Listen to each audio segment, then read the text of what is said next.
Sometimes this, there it goes. Perfect. Better?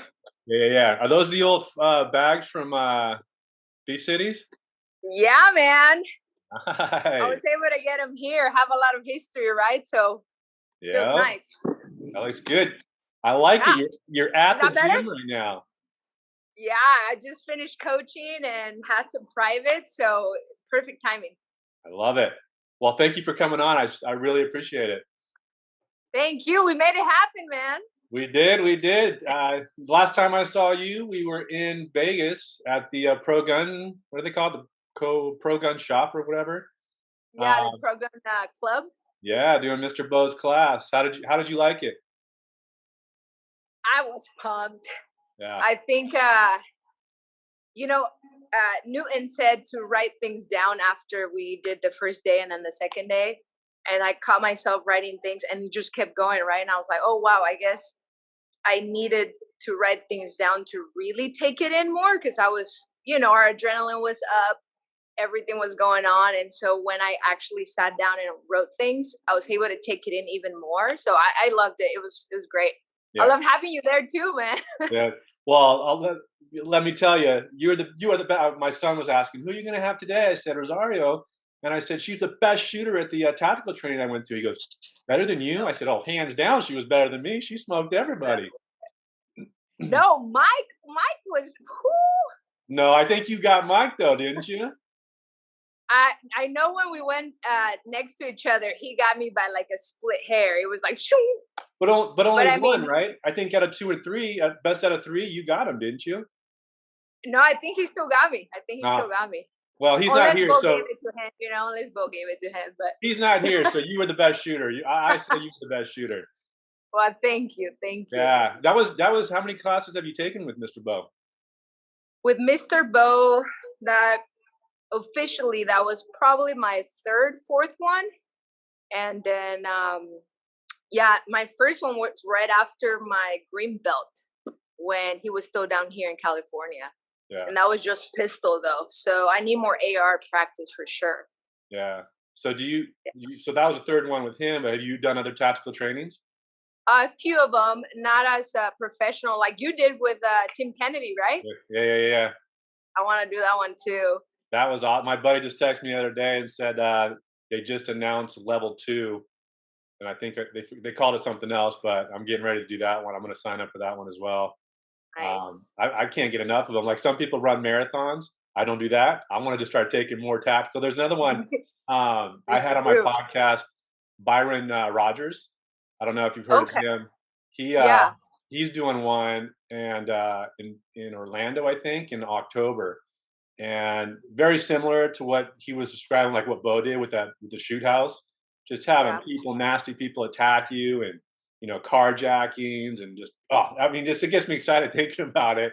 But getting all jacked up over here. Yeah. I love those. There's nothing like for me, like I did a lot of jiu-jitsu, I did a lot of boxing, but now 46, I love putting a scenario. That's how me and Chris met. I was just like, well, somebody on the news got shot here. How do you do this? And then he would tell me and we would role play and we would try to figure it out.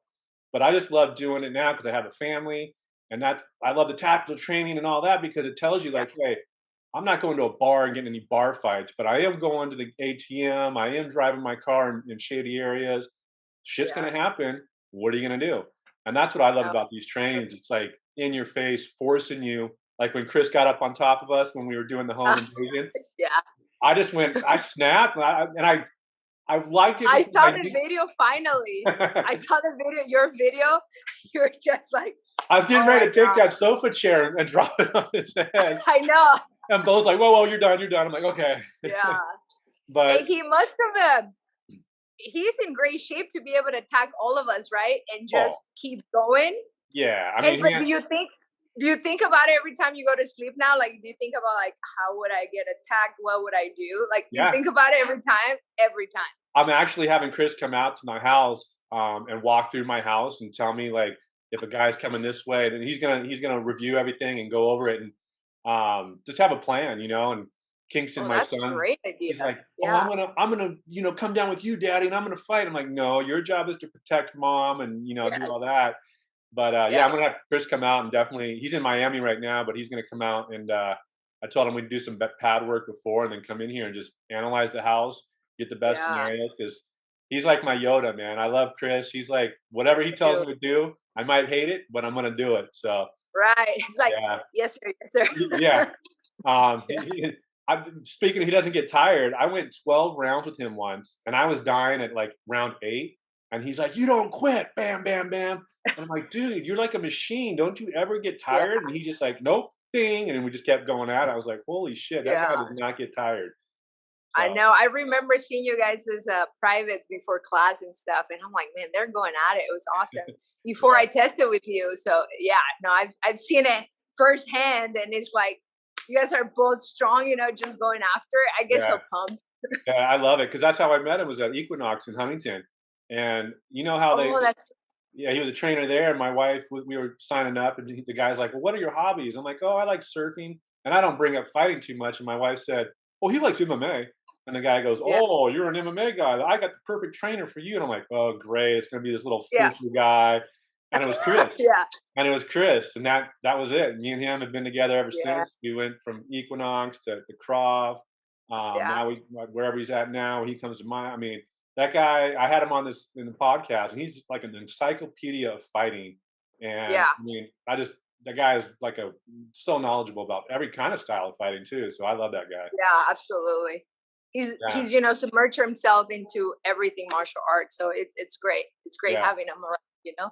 I remember one time at class, AJ came by, and after the end of the class, we all line up with our toes on the line, and he said, "What's your job? What's your job? What's your job?" To all the guys sitting there, and he said, "Yeah, see, Chris, what's your job?" He goes, "MMA. I fight all the time." Like he Yeah, goes, "That's his but profession. Is like that's all he's put all his time into it, and yeah, he's a badass individual for sure." So yeah, yeah, for sure.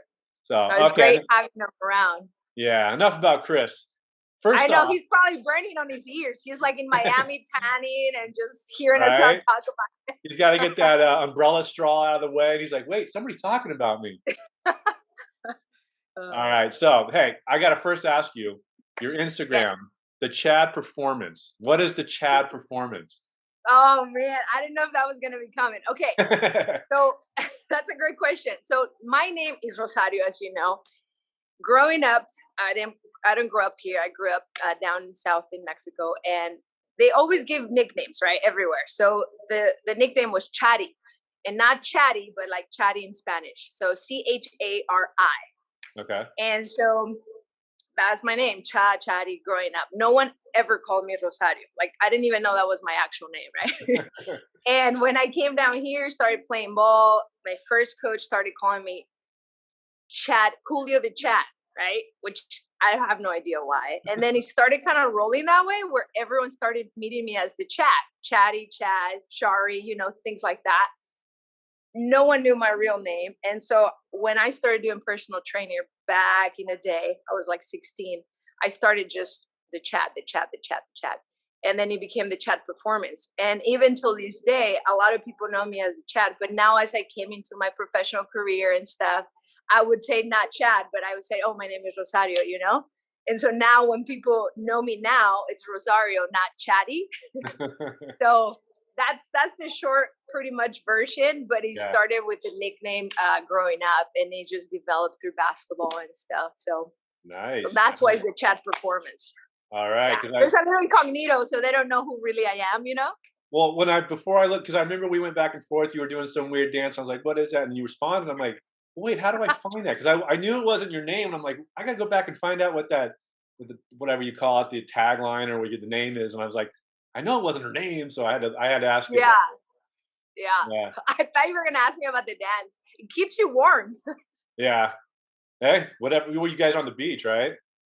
Yeah, we were in San Diego, and it was like almost rainy. It was super cold, but you kind of get moving. And Yeah. also, like, if you're nervous, that's like a good nervous dance. Try it Yeah. before fighting. Before it kind of brings you just relax.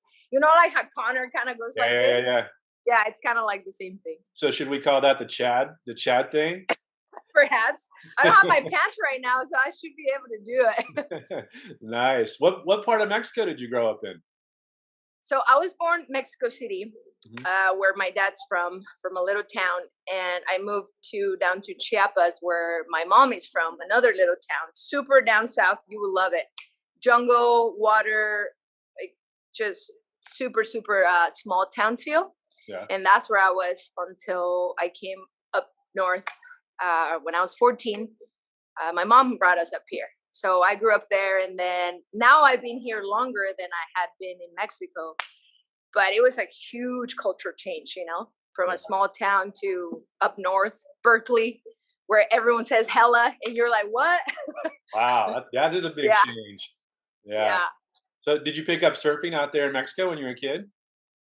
You know, I always wanted to surf, but it was, even though there's a lot of water sports and stuff like that, it was not a big surfing town.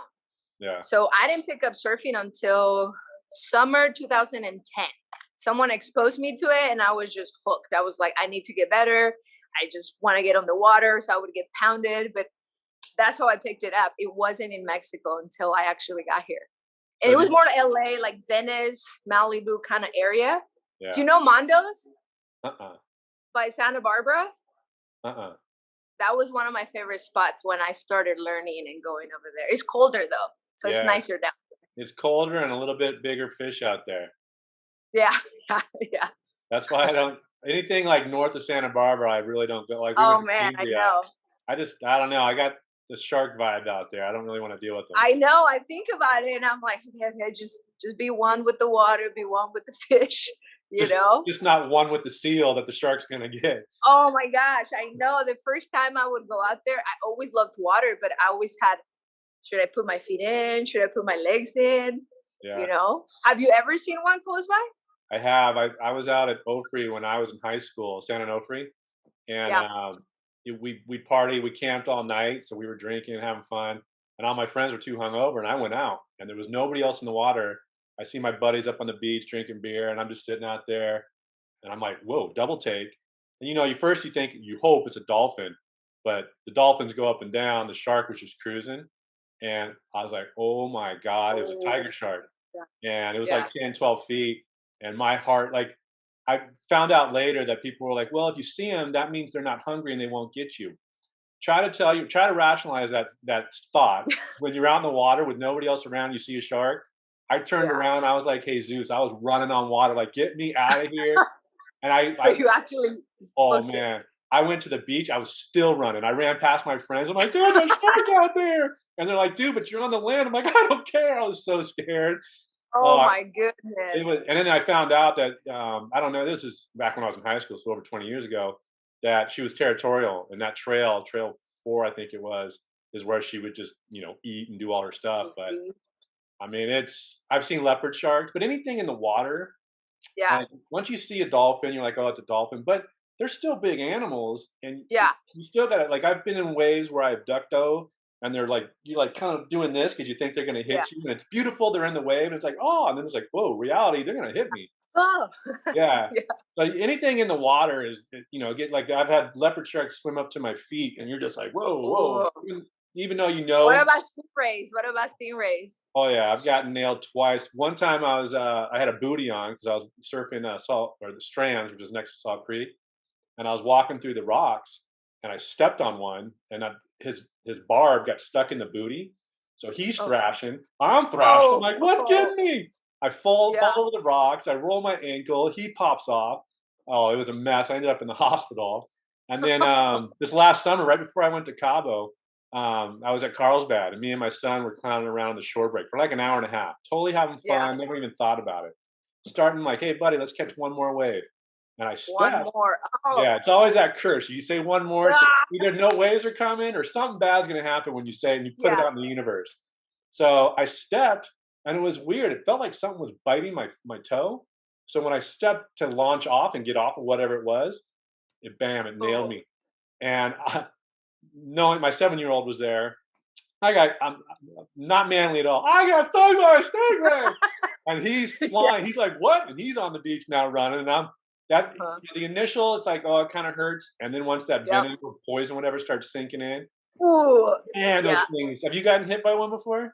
Man, I have once, knock on wood, hopefully I Yeah, know it might happen. It was Sunset Beach here in Huntington. yeah, And it was also kind of that weary day where like, oh, I don't know, we should Coach Alicia, she was with me actually. So check it out. I'm going out. We're like, oh, you know what? It's fine, whatever.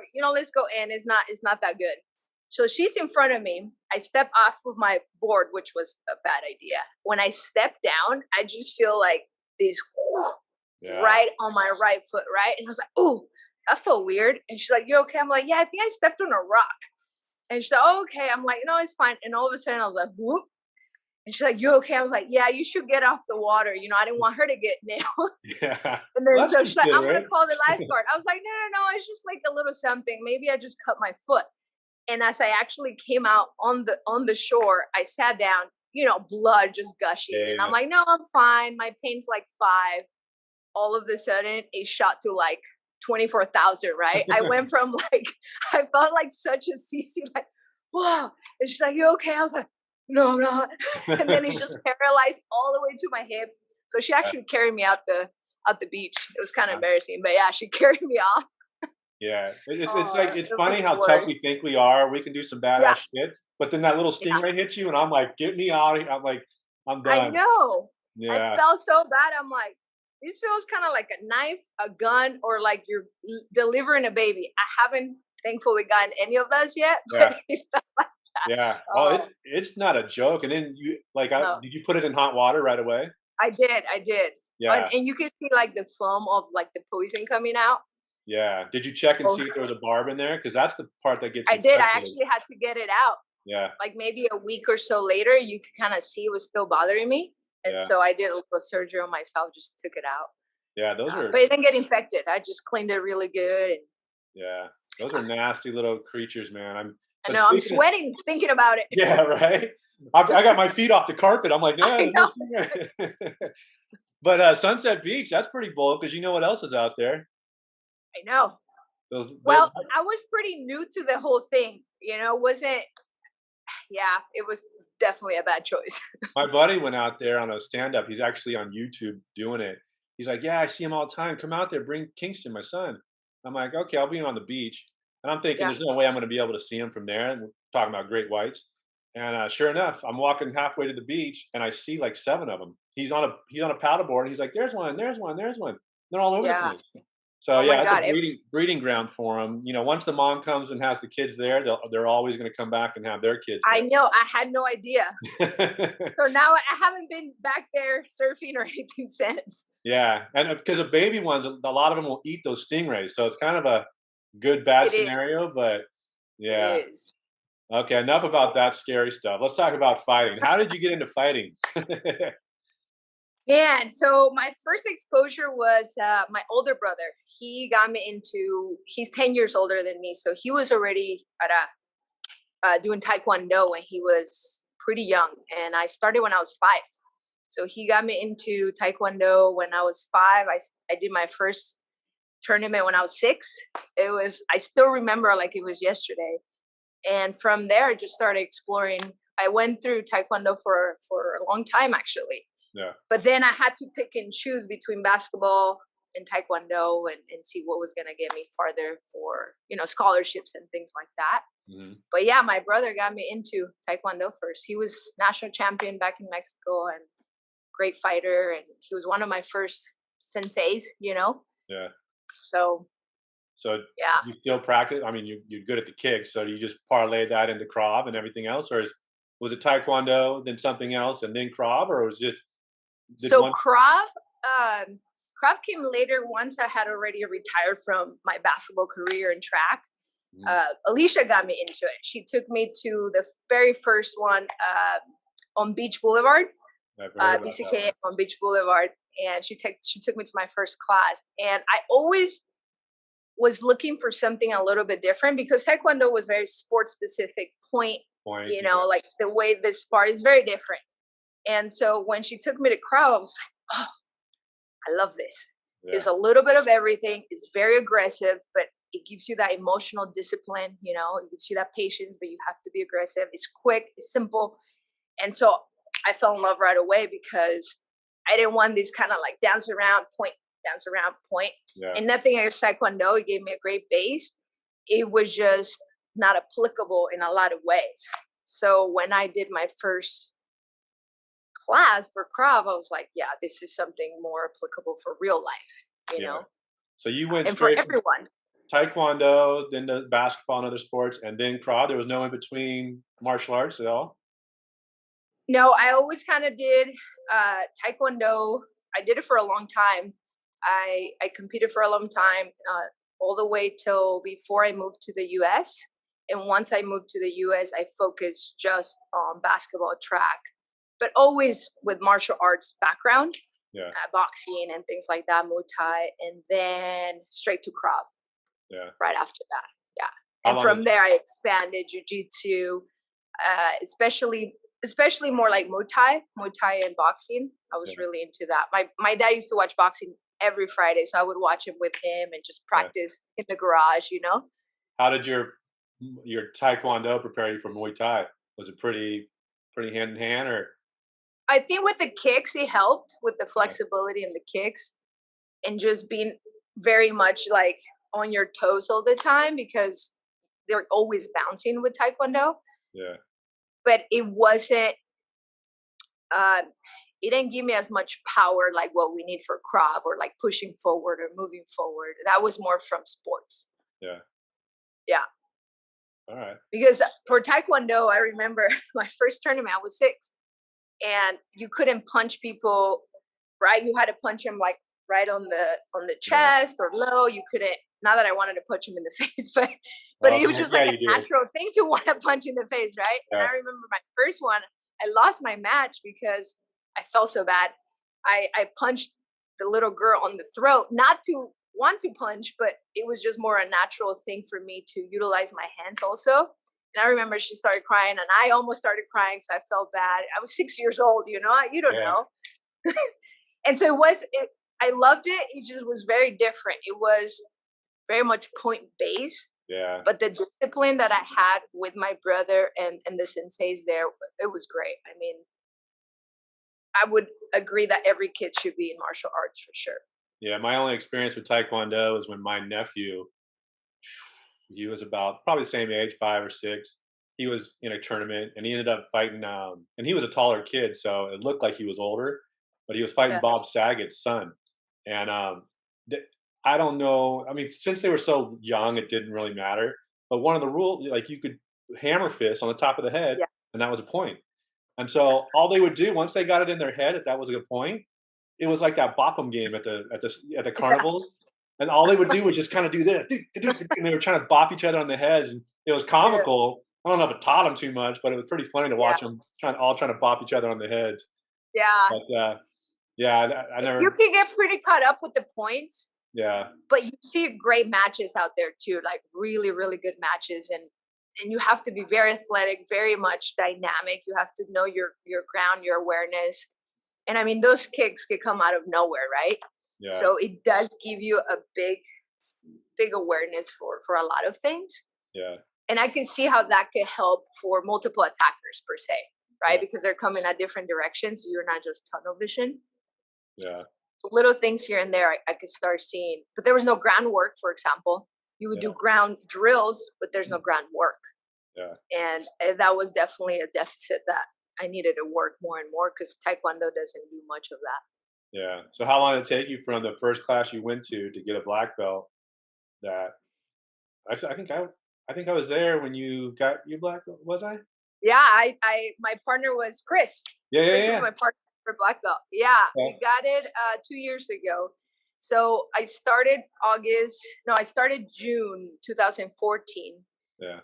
Beach Cities, and I got it November of 2 years ago.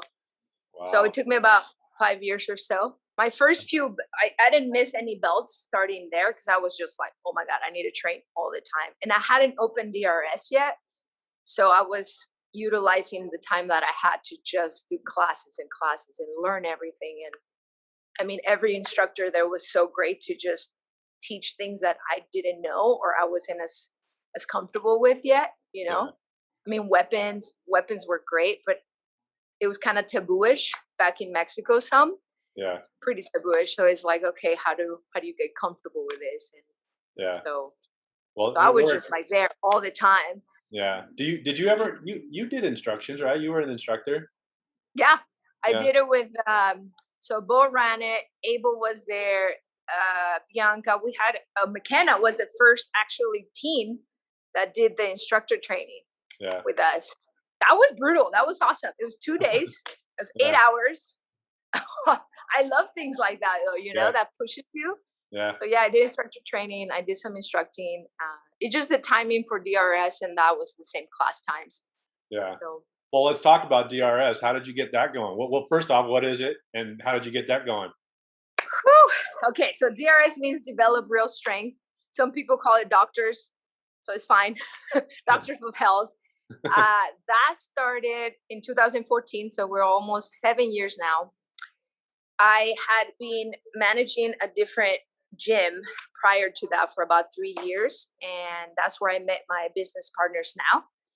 You know, we got along, we had the same vision, and my mentor at the time that owned that place just had a different vision, and I was super grateful for what I learned there, but we needed to go separate ways because he was more rugby. We wanted to do more strength and conditioning, performance, even a little bit of martial arts, but specifically CrossFit classes, Hmm. and not just CrossFit, right? He was very much just CrossFit. I had more athletics, sports performance. So we had like a year in between that transition. We finally found this building, and we got it going with the help of, you know, I had a great team. Alicia was part of it, my business partners, and yeah, that's how we got it going. Well, you guys have a huge place there, right? Where is it at? So is let's see, do you know where Golden West is? Well, the Yeah. Golden West College. Okay, so it's on McFadden and Electronic.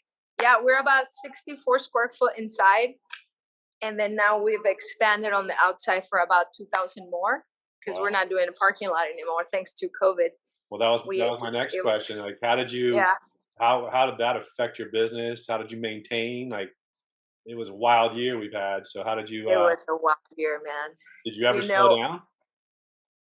we closed. We closed Oh, for a whole 3 months, almost four. yeah. So we closed March 17th on a Tuesday. You know, we were prolonging it to see what was happening. No one knew what was happening. Probably Yeah. still now not happening, right? And but when they said we had to close down, we closed it that Tuesday. But we pivoted right away, and as many other people did, right? We started doing online Zoom. We started doing online videos, home videos. Till this day, we still do those, and just pivoted into okay, maybe it's 2 weeks because that's what they said, right? It was the Yeah. first 2 weeks, We're gonna and then bounce it the became a curve. month, and then Yeah. it continued in the second month, and we're like, well, in order to keep these going, because a lot of our members also lost their jobs, so we wanted to help out. They wanted to help out, so we rented everything that we had in here. We rented it out so they could have it at home, Mm. and rented it out meaning free, right? Just come in and pick some of the weights, some of the kettlebells, the barbells. So this place became empty because no one was going to use it. So that's how they kept in shape. We kept them going, and then June 13, the day before my birthday, we were able to open back up, but only if we had an outside place. They couldn't come in. Yeah. So a few days before, we got all the equipment back that we could, and then we ran a Saturday class outside, which we were lucky to have, and it was a blast. But at first, you know, everyone was like, "Oh, hi!" Like, you know, Yeah. you haven't seen each other for so long. Yeah. And the second close down, we didn't have to close because of the guidelines that we had, because it was a big space we had outside. Yeah. So we didn't have to close, and we were able to survive that. You just have to pivot. You have to pivot, and you have to adjust. Yeah. And that's what we were able to do. I mean, our community was great. They understood all the changes, and we just went with the flow just because every week was different. Every day looked different, Yeah. you know? So do you Yeah. see a lot more people now, since we're kind of hopefully at the tail end of it, joining? You get new members there, like because they're thinking, "Hey, this shit, I was shelved for a year. I need to get back in shape. So are you getting a lot more new faces in there? Yeah, I think this was a awakening call for a lot of people of like, hey, if you don't have your health, you really don't have anything. Yeah. And so a lot of people that had put that, to the side are starting to realize, oh, I need to get in here. I need to be active. I need to have better health. I need to keep up with my kids, Yeah. with my grandparents, all that stuff. So you start to see people that you would never really think they would walk through the door. They start to call and get in. Even those that never really like working out, you start to see those come in more. So it's kind of nice. It's nice to Yeah. see that change. Yeah, that Yeah. mindset for sure.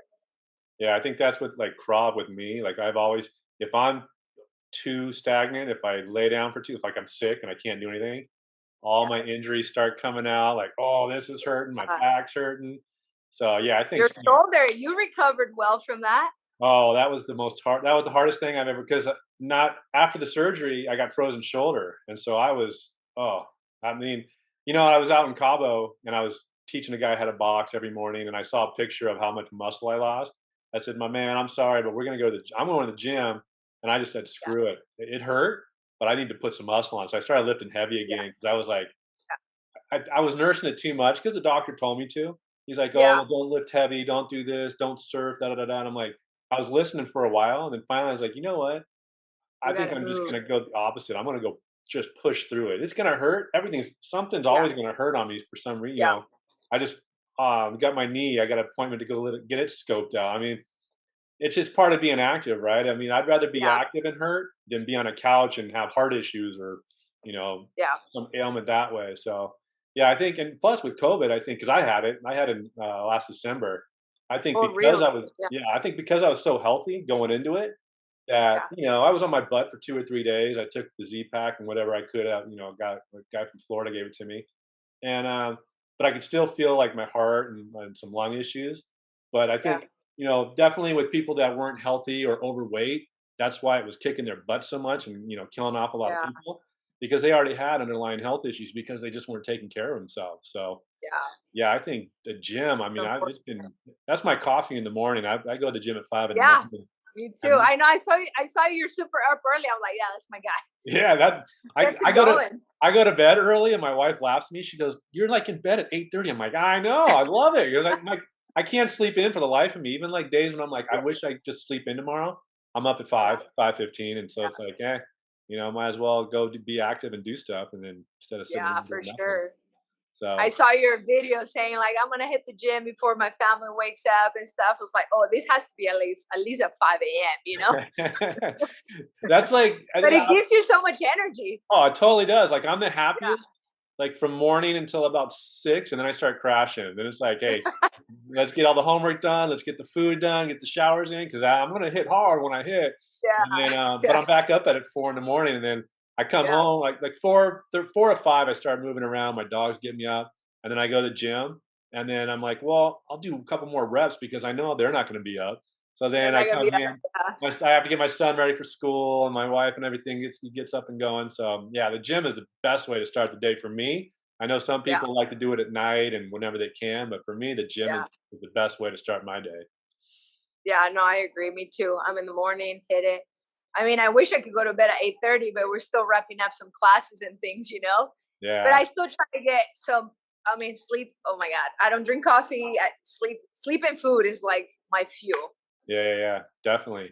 So do you Yeah, ever with your gym, do you ever put the crop stuff in it? Because I know you got the bags there, so it's not. yeah. So not really crop unless it's private training. But what I wanted to do when Beach City moved just to Idaho, and I was able to get these bad boys. It's only half of it though. It's only seven bags. So I wanted to introduce some kickboxing, some boxing to some of the members, not just here, but that were interested in, and just learning mechanics and stuff. So we were hitting a pretty good class twice a week before COVID. Because you're like, getting all clothes and you're sweating. You know how it is. Yeah, So that was kicking up pretty good. It was super fun. It was I introduced it as part of our other program. We have an hour program and a 30-minute program. So I introduced it to that one and it was working great. We just had to modify it after COVID. But Krav, it's not really Krav specific. because that would need more instruction of day to day, right? To understand the principles and all that stuff. And you don't want to give false reinforcement to someone that like, oh, I taught you how to gun defense, and all of a sudden they think they know it all, right? You don't. You need practice and They think practice. they're John Wick on one instruction. Exactly. So exactly. I mean, oh, like, you know. So I don't like that. So I like to have that principle base for sure, and that's what we were building to hopefully move up to the next thing. Yeah. Okay. Well, how did you get into firearms? Because like we started out this conversation, you were a badass shooter. I'm envious of that. I might take some lessons from you because I suck at. I mean, I was actually better at with my AR than I was with my pistol, which I don't have any reason. I saw that. You were so sharp with that. I think because maybe I was just so tired, I was getting ready to fall over, and I just happened to hit the target. No way. But I know that last drill we did was badass. That was I had awesome. that big dude. I forget Mike, I think his name. He said he was 230, but that dude was like 260. That was a big boy. That was a big boy. I know. Sure. Eric said the same thing. I'm like, hey Eric, how tall are you? How much do you weigh? You know, I was trying to calculate, can I get him? He's like, oh, I'm only 6'3". I'm like 165. I was like, no, you're not. You're like 185, man. 190 maybe. Yeah. But what's funny is the whole course, those two would partner up and do all the drills and stuff. The very last one, they're like, no, I don't want to do. And we got him. You got. I'll take her.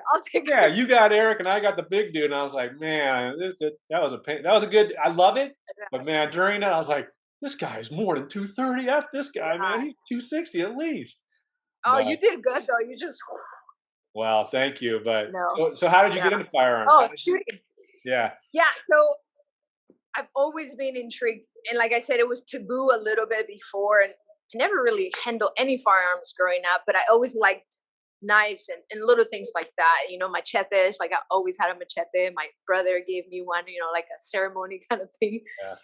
But firearms, I was always intrigued. And so when I first ever shot one, I was like, oh, how do I get better?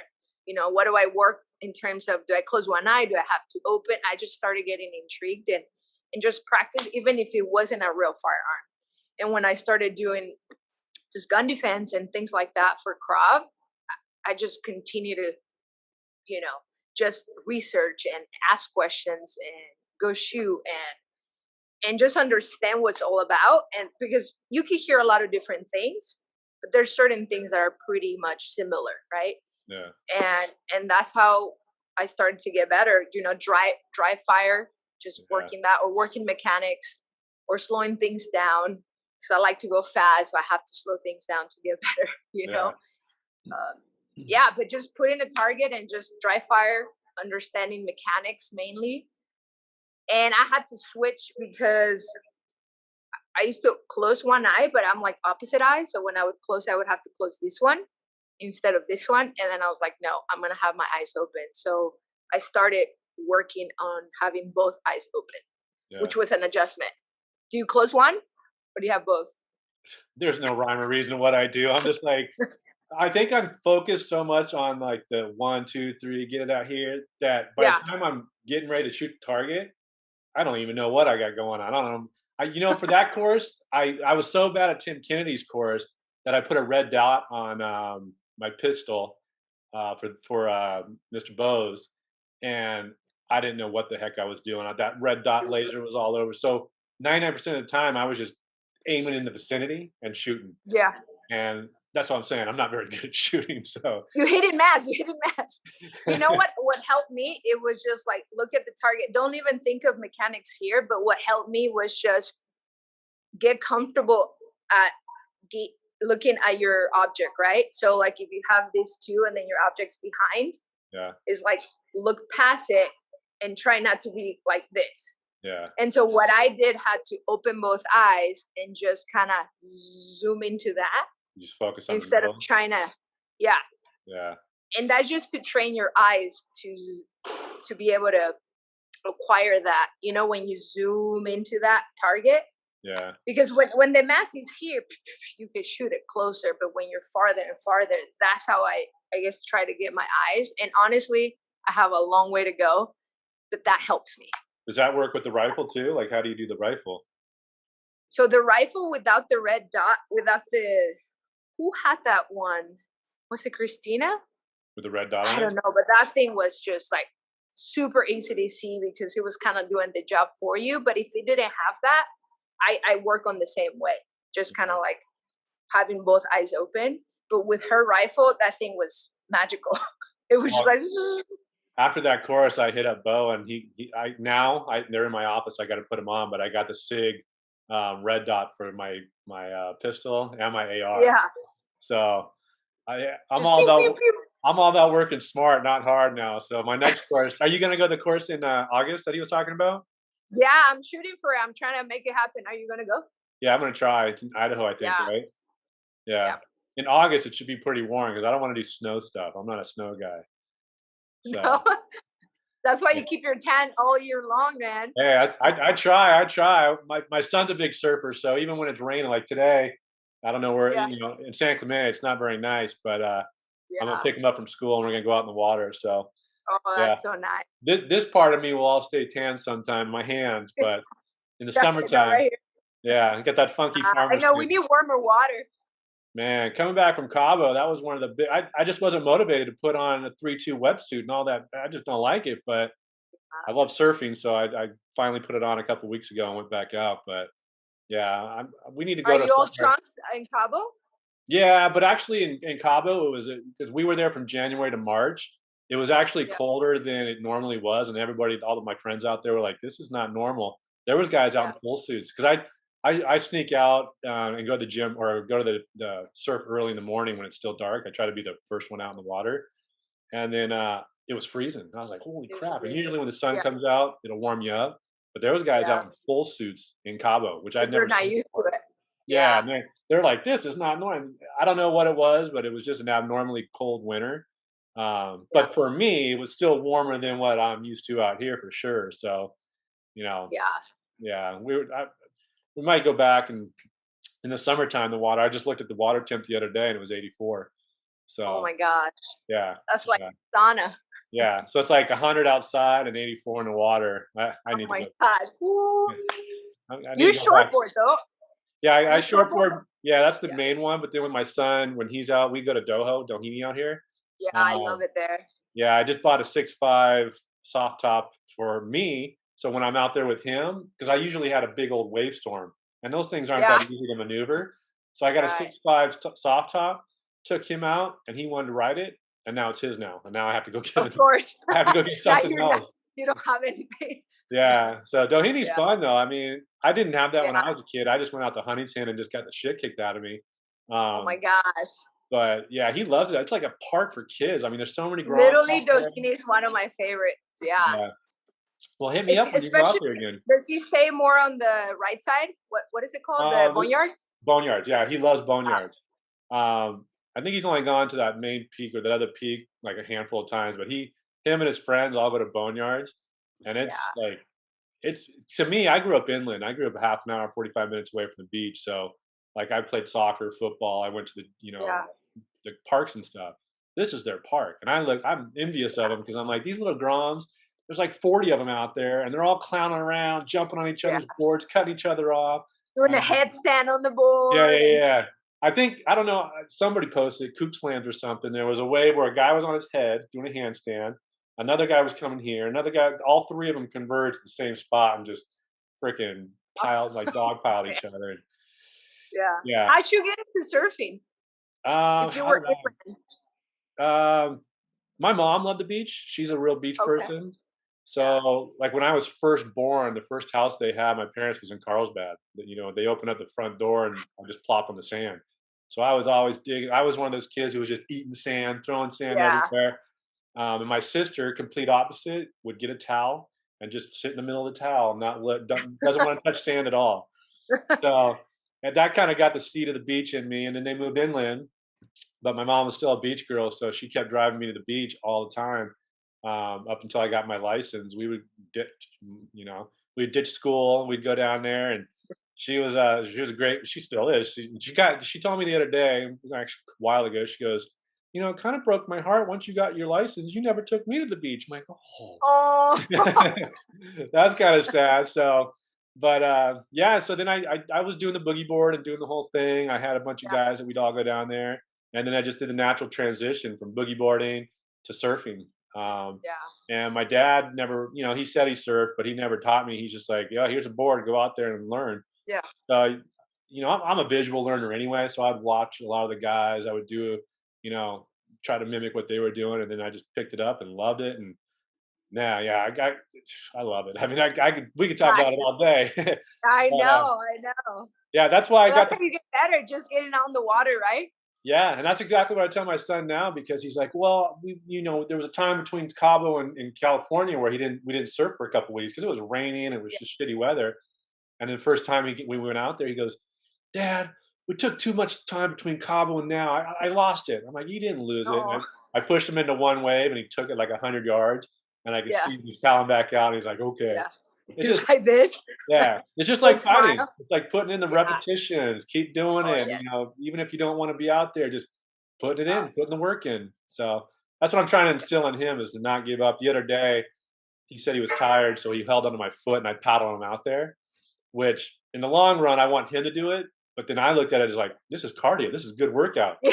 So This is my workout. exactly. So, but that's why I had the podcast because surfing I love to talk about and fighting I love to Yeah. talk about. And so putting the two No, worlds I together. think this is great. You've had some great people in here. Yeah, I mean, I had AJ, Chris. I mean, Yeah.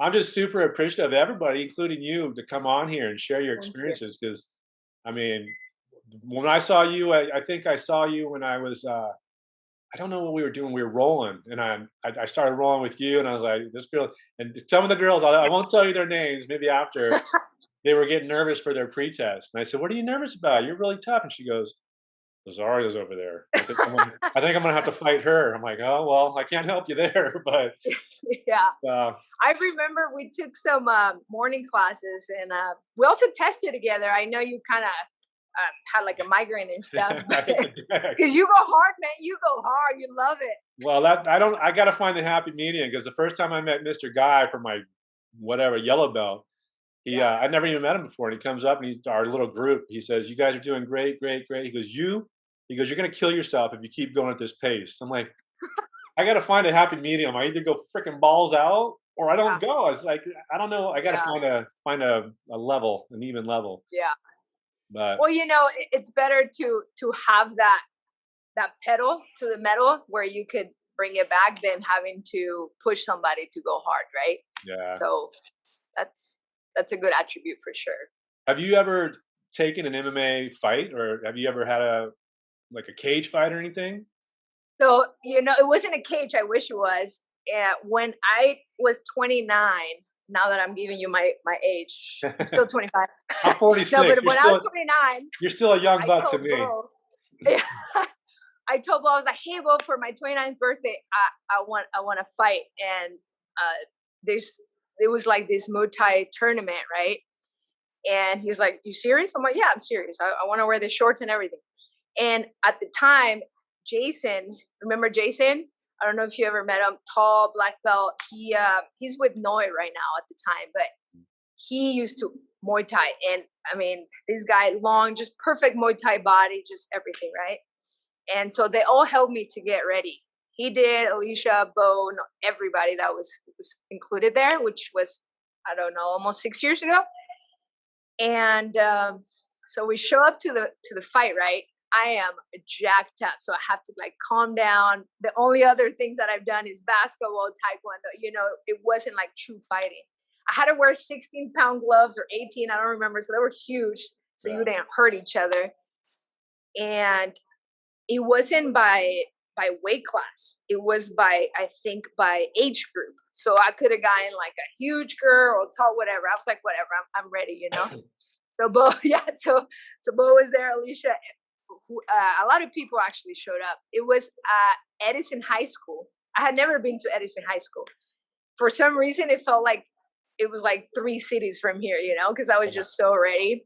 I waited forever because some of the girls at a different weight class, they just didn't end up want to fight anymore, So I don't know why. Is it because we all came together and they saw like different kind of weight classes? Anyways, so I ended up having one fight, just one.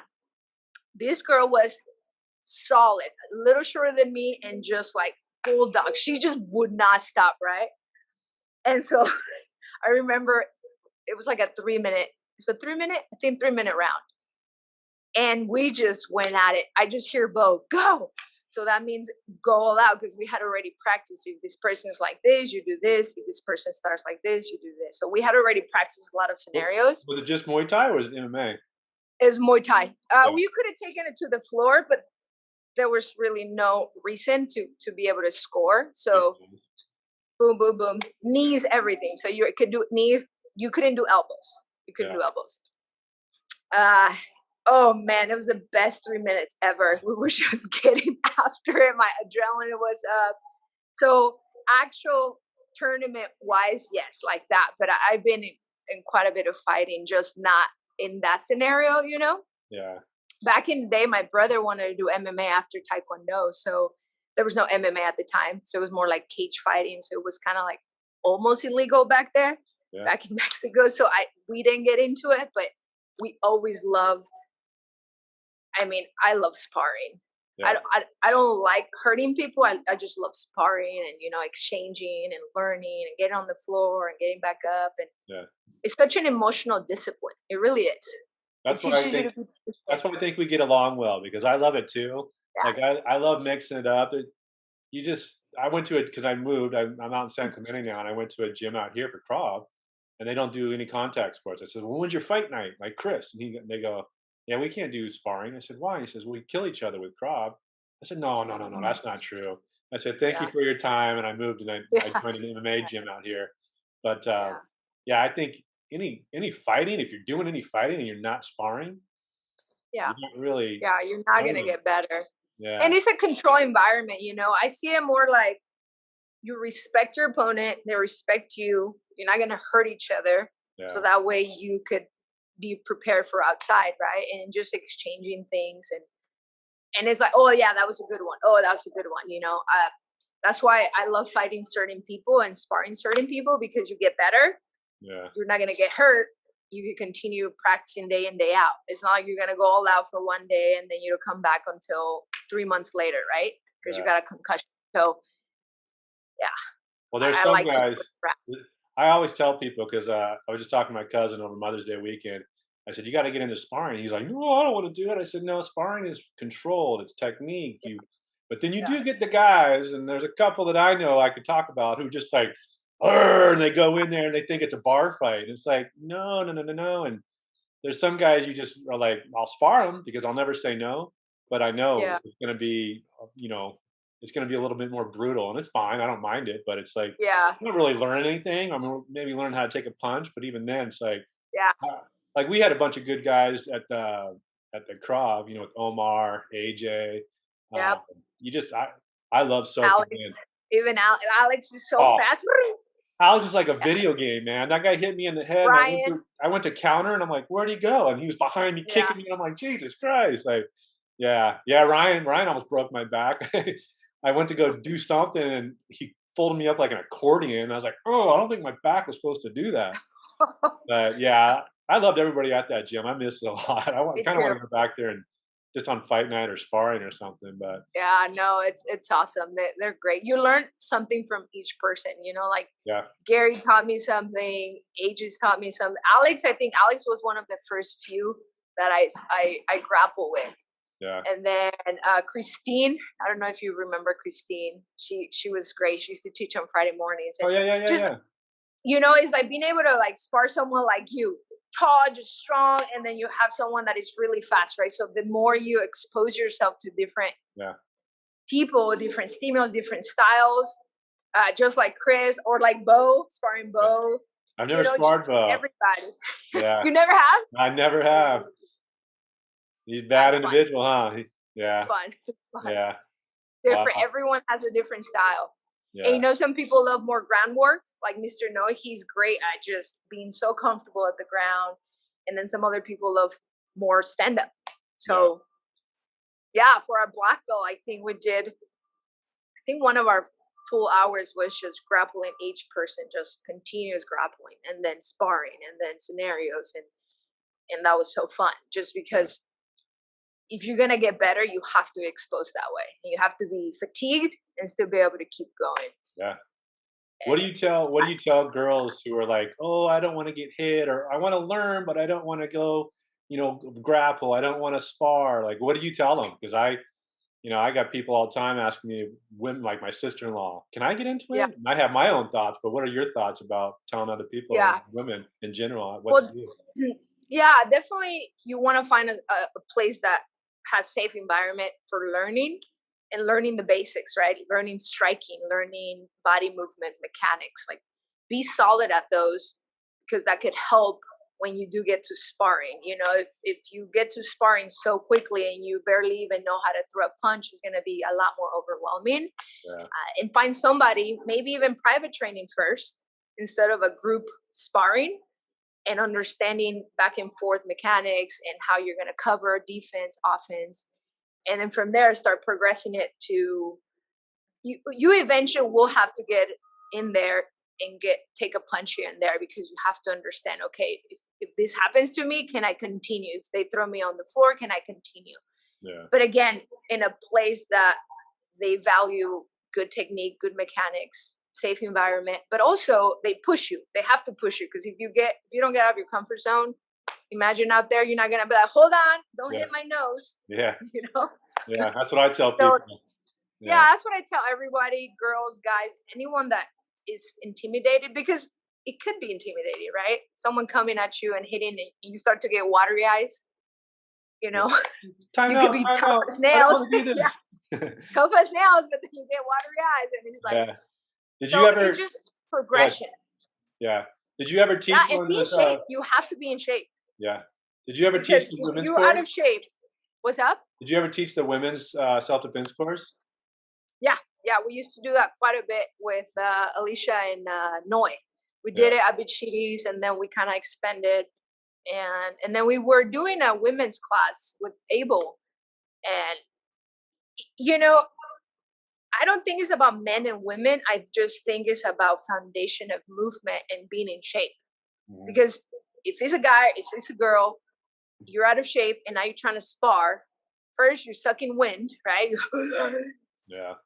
your hands are gonna drop. You're just not gonna be as coordinated. So it's getting in shape, and the better shape. Think about it, right? When we all spar, when we're in better shape, you feel more confident. You Yeah. feel okay. I could keep going. I just need a little breather. I can move around, and then I can keep it exchanging. But Yeah. when you're sucking wind, it's tough. Everything goes out the window. So mechanics, technique, safe environment, and again, you can start with a private one-on-one, and then you can move on to a group or both. Yeah. You guys utilize do you guys have any women's defense or any training there? Your I do private training. I do Yeah. private training with females, males, and just again utilizing strength and conditioning, but also striking. Learn how to strike. Learn how to move your feet. Don't have two left feet. Yeah. Just move around. Be coordinated, agile, and also teaching them how to defend, right? Because if you just teach them how to strike and not defend, then that's when they get hit all the time. No one likes to get hit all the time, Yeah. right? Because then that's another thing. You get hit, you start to get hit, and then you start to see red, right? And now you just want to whoop someone's butt Yeah. instead of learning patience and Yeah. technique. And it's like, okay, I'm telling you, it gives you that emotional balance, because you have to learn how to control yourself, you Yeah. know? Yeah. One of my first classes, you're going to love this one. You probably did it, but it was, you had to be behind, your arms behind, you had to close your eyes, and then your partner had to slap you. This was like my first, probably my third class. I was a white belt. And then the partner leaves you, runs back, grabs a pad, and then you run and you start doing groin kicks, right? So you saw who just lost it, right? I mean, some partners were a little bit more heavy-handed than others, a little bit on the nose. Oh my goodness. It was like, you just start to feel yourself like just red, Yeah. And then when you open your eyes, you're just like, whoa, and you're Yeah. running just ground, groin kicks and stuff. So it was a great drill that could get out of hand, but also could teach you, hey, Yeah. control your emotions, control what your movements, your power. So Yeah. I yeah, hate all the drills that starts with your eyes closed because for me, it's the anticipation of like, oh, what's gonna happen? The hitting, it's not that bad, but it's the anticipation for me that is 10 times worse than the hits or anything else. So yeah. yeah. Yeah, you're already anticipating, like you don't know what's happening in your senses, right? You close your eyes and everything, you start to feel everything. Yeah. Like when I roll sometimes in jiu-jitsu, I'll close my eyes. I was telling my son last night because he's doing jiu-jitsu, and I was telling him like he's 8, so he kind of gets that wild, I'm gonna go nutty stage. And I said, when you got out of that position, calm down, think about it. Don't run out of there and just go nuts again like a monkey. Right. Just get under control. I told him, I said, when you're in the guard, close your eyes, think about it. Or if you have him in Yeah. your guard, think about it. And like Yeah. body movement. So, I mean, he's 8 and he's a That's white great. belt, but I used to do that a lot. Just close my eyes and go off of feelings, and you can do it. I mean, you know Yeah. enough, and like, your experience, where that other person's going to go. You can bait them into things, but really closing your eyes, I don't mind that part. But when we're standing up doing drills and it's like, close your eyes, I'm going to attack you. It's like, oh God, Yeah. like that I don't Yeah. like. Yeah. No, Just having the discipline of knowing, okay, well, you're not the victim. They are. yeah, If you think about it mentally that way, I think regardless of anyone, it's better. You want to think they're the victim. Oh, they're going to come pick a fight or they're going to attack me. Oh, they're the victim because now I'm going, yeah, instead of you feeling the victim is it could change your attitude and your mentality big time. And for kids, you have to start by just letting them do things, right? Like just like your son, yeah. just allowing it to come to them. And but starting young is the best. I mean, that's a huge foundation that I would like my kids to be into. Yeah. Just Well, even get in them the out. short time I was with Beach Cities, I liked seeing the progression of some of the girls who were really timid and like, oh, and then they turn into like killers by like, The lions, just yeah, yeah, yeah. I mean, that's inspirational to see. I love it because ah, it's just, it sucks that there's victims out there, and I would always yeah, do whatever you can to avoid being a victim. So, yeah, yeah. Well, absolutely. let's wrap this up. How do people find you? Yes. For one, your gym, and if they want to do privates, how do they reach out to you? How do they get a hold of you? Yes, so we are at DRS Athletics. We are in Huntington Beach, and we are on the north side of Huntington, close to the college, Golden West College. We have Instagram, we have YouTube, we have Facebook, and also for myself, that's pretty much where I see all the business stuff. For the chat performance, it's more personal. And when I was with ASICS, I utilized that for more of that branding. Mhm. But yeah, you can find me pretty much with DRS Athletics. And if you just go drsathletics.com, all this stuff pops up and we could get to it. We do different stuff, martial arts, and then also strength and conditioning that goes hand in hand with that because you have to be in shape and you have to stay healthy. Yeah. Well, So perfect. Well, Rosario, I can't tell you how much I appreciate you coming on here. You've always been a badass since the day I met you. And when I started this podcast, I had a list of people. I'm like, I got to get her on here. You're, uh, I appreciate it. you're Thank you. awesome. I appreciate your time, and I'll leave a link and everything to your gym. And any way people can get a hold of you, I'll put a link in there. Yeah, I appreciate it, Josh. And hopefully we see each other back on either Idaho, the mat. We're not too far from each other, so let's get some Yeah. training. Do training, and also next time you come to Doheny, give me a call, and we'll get out there in the water. Hopefully, no stingrays or sharks or anything.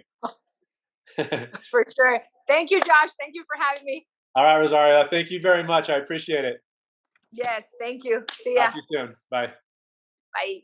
Bye.